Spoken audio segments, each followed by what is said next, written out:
Hey there, BKFK listeners. We have a super exciting invitation just for you. Want to peek behind the curtain of all the fun we create?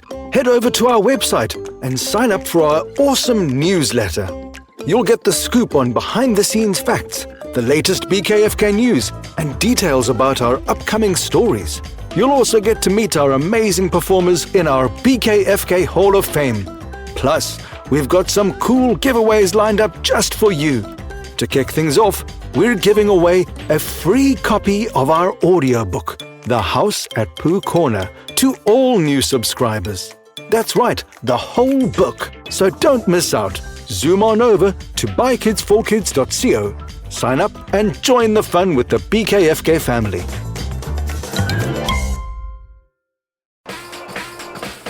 Hey there, kids! Coming up in this episode of BKFK Storytime, Sparky Flarkbottom, the gnome inventor, has an accident in her workshop. Sparky tried to hide under her chair, but it was too late. A huge piece of metal whirled through the air and came crashing down right on top of her. She was trapped. Everybody hears her cries, but for some reason, they don't come to help. Yeah, someone else will take care of it. Until Stanky has the courage to step up. No, I can't just do nothing. Someone needs help. But first, let's find out who the superstars are on this episode. My name is Louie. I'm from Washington, D.C. I like baseball and other sports. I'm 11 years old. My name is Zoe. I'm 6 years old. I'm from Dallas, Texas. I like listening to By Kids for Kids, and I love playing with my little brother. Hi, my name is Jane. I live in Washington, D.C. I'm 9 years old, and I love puppies, and my dog Franklin. And I love Taylor Swift. Hello, my name is Elliot, and I love to play with my baby brother, and I like to listen to By Kids for Kids. And I'm 7 years old. Well done, kids. What brilliant performers. Okay, Ruby, let's get on with the story. The day everyone looked away.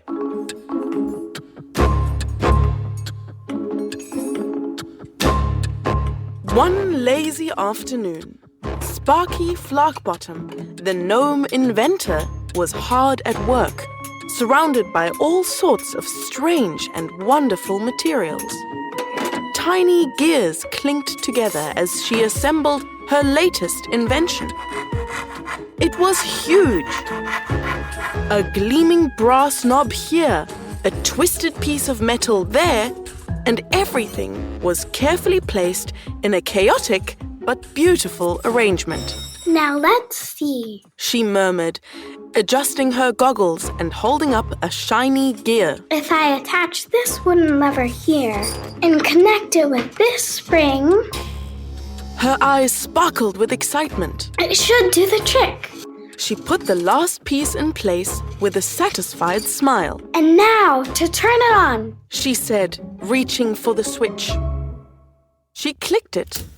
The machine began to hum. The gears began to turn, and wheels started spinning. It got louder and louder. Steam started bursting in all directions.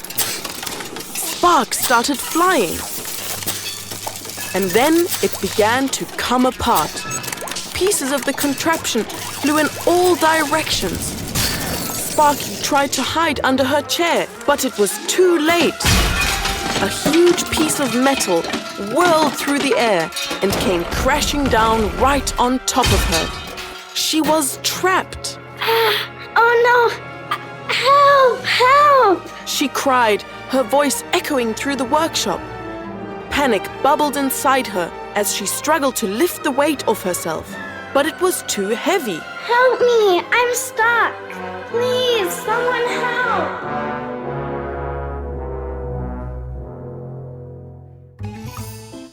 Meanwhile, in his own workshop, just a short distance away, Whistlethorpe the wizard was deep in concentration.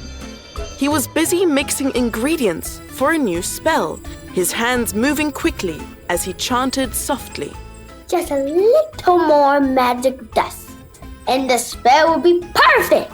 He waved his wand in a complicated pattern and then paused.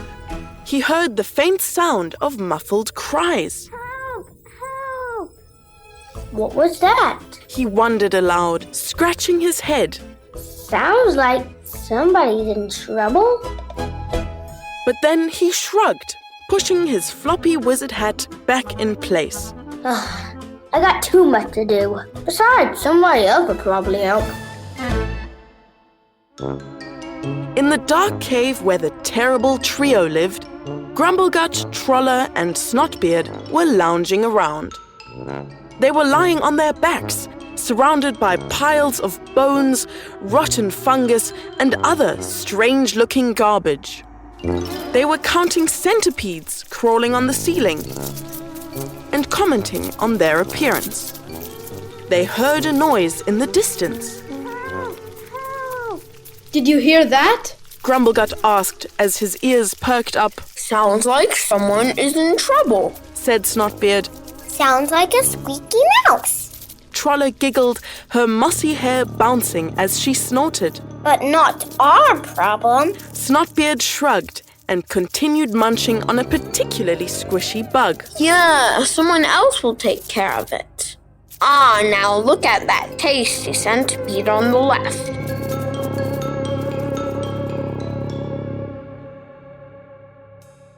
Meanwhile, in their cozy burrow, the goblins, Snickerfang and Jinx, were busy sorting through their latest treasures. Snickerfang was wiggling his large eyes in excitement as he showed off a particularly shiny beetle. Help! Help! Did you hear that noise? I'm sure somebody will go.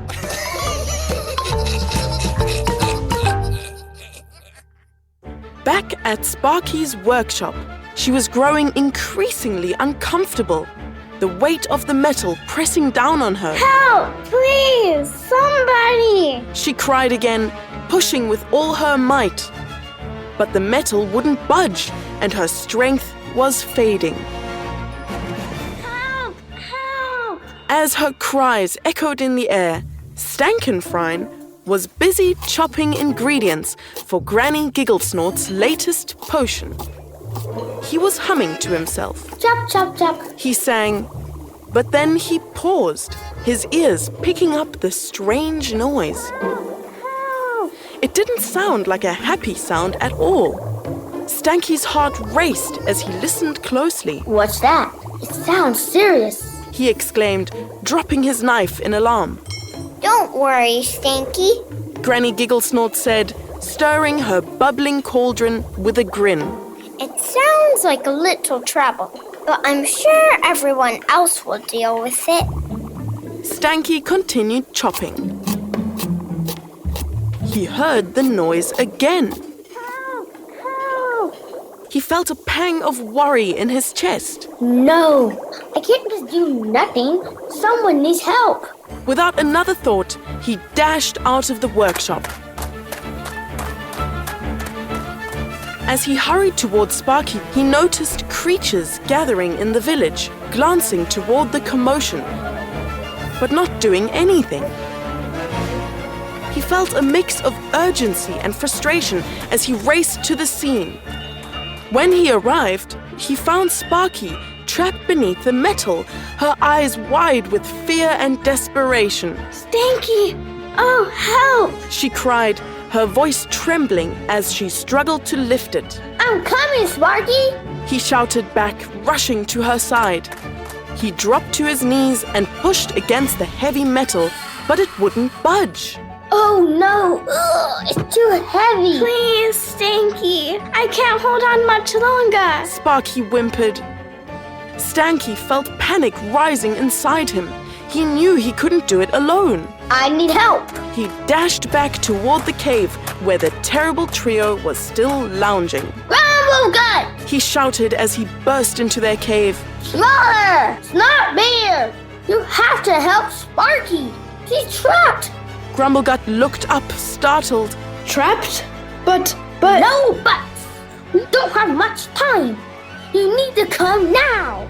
With a loud rumble, the trio jumped up and hurried after Stanky, their hearts now set on helping a friend in need.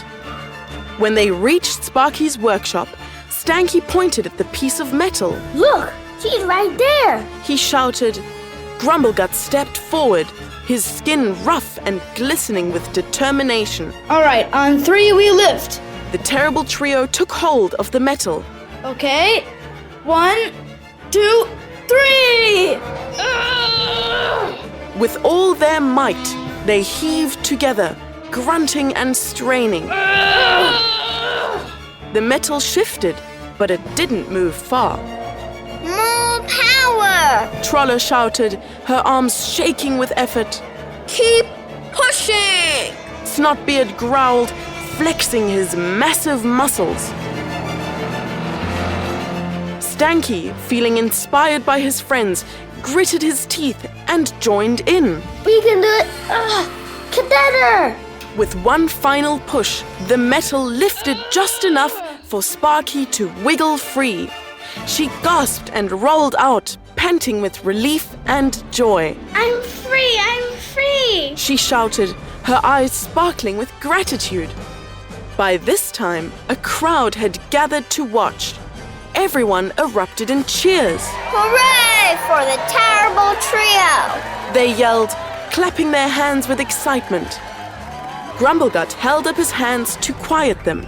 No, wait! We can't just cheer for us. Stanky was the one who ran for help. Yeah! Hooray for Stanky! Troller joined in. Hooray! Echoed the crowd, all eyes now on the little creature who had shown such bravery.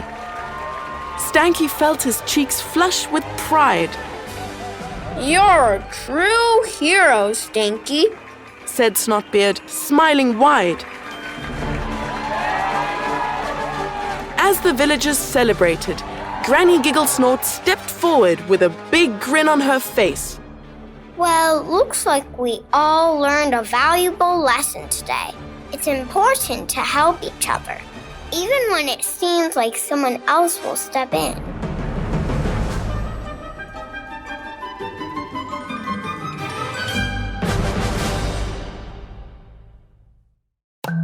Quiz time.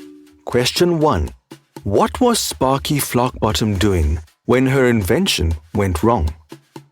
A. Building a new home. B. Baking cookies. C. Assembling her latest invention. Or D. Reading a book.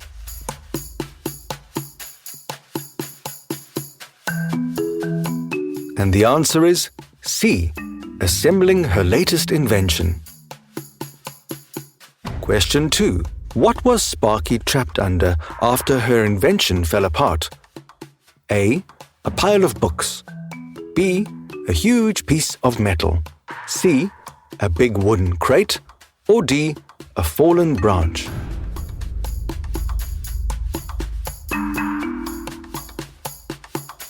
And the answer is B.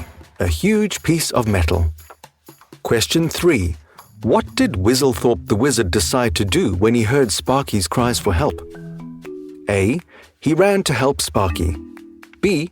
He ignored the cries and kept working on his spell. C. He sent a magical bird to check things out. Or D. He cast a spell to stop the noise.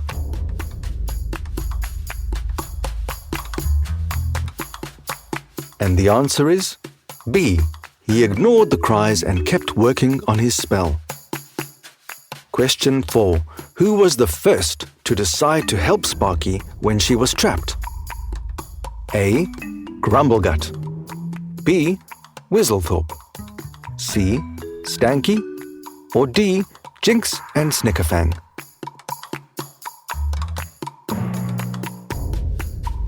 And the answer is C. Stanky. Question 5. What lesson did everyone learn by the end of the story? A. Never build inventions without help. B. Always wait for someone else to solve problems. C. Helping others is important, even if it seems like someone else will do it. Or D. Don't listen to cries for help. And the answer is C. Helping others is important, even if it seems like someone else will do it.